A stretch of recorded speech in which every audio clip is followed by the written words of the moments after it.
Cert in Science Pharmacy Technician has been running in AIT for quite a while now, up to maybe 15 years.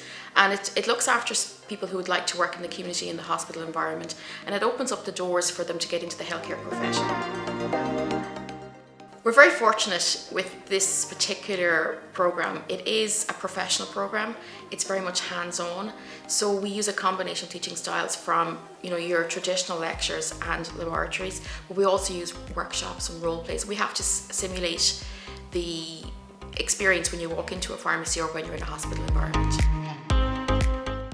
The pharmacy technician programs and the suite that we offer targets people who want to work within the healthcare profession, who want to help people, who have an interest in pharmacy, who have an interest in drugs and how they work and how they can, I suppose, help people.